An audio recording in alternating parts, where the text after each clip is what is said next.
বিদ্রোহের আগুনে পুড়ছে বিএনপি। দলের কঠোর নির্দেশনা কিংবা হার্ড আইনেও যখন কাজ হয়নি, তখন সেই আগুন নেভানোর কাজে হাত দিয়েছেন দলটির চেয়ারম্যান তারেক রহমান। বিদ্রোহী প্রার্থীদের নিয়ে বসছেন তিনি, আর তাতেই স্বস্তি আসতে শুরু করেছে দলটিতে।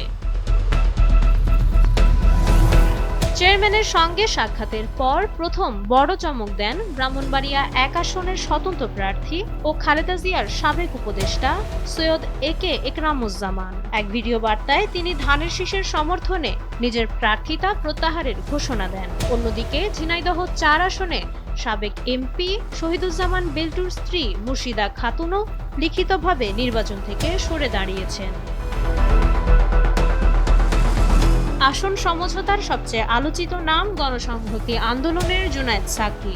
তার জন্য ব্রাহ্মণবাড়িয়া ৬ আসনটি ছেড়ে দিয়েছে বিএনপি। তবে সেখানে বাধা হয়েছিলেন বহিষ্কৃত বিএনপি নেতা এম এ খালেক। গত বুধবার গুলশানে তারেক রহমানের সঙ্গে সাক্ষাতের পর তারও প্রার্থিতা প্রত্যাহারের জোরালো সম্ভাবনা তৈরি হয়েছে, যা মিত্রদের সঙ্গে বিএনপির সম্পর্ক আরও দৃঢ় করবে বলে মনে করছেন তৃণমূলের নেতারা। নারায়ণগঞ্জে নজরুল ইসলাম আজাদের প্রতিদ্বন্দ্বী সাবেক এমপি আতাউর রহমান আঙুরকেও তলব করা হয়েছিল গুলশানে। এদিকে মাদারীপুর ৩ আসনে যুবদল নেতা আসাদুজ্জামান পলাশ এবং সুনামগঞ্জ ৫ আসনে মিজানুর রহমান চৌধুরী দলীয় প্রধানের অনুরোধে নির্বাচন থেকে সরে দাঁড়িয়েছেন। মিজানুর রহমান চৌধুরী স্পষ্ট জানিয়েছেন, দেশ ও দলের স্বার্থে নেতার সিদ্ধান্ত মেনে নেওয়া ছাড়া উপায় নেই।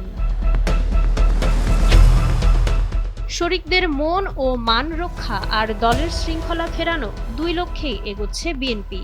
বিদ্রোহীদের এই পিছু হটা কি নির্বাচনের মাঠে ধানের শীষের পথকে আরো মসৃণ করবে? উত্তর পাওয়া যাবে ব্যালট যুদ্ধেই। মাইশা মালিহা, সময়ের আলো।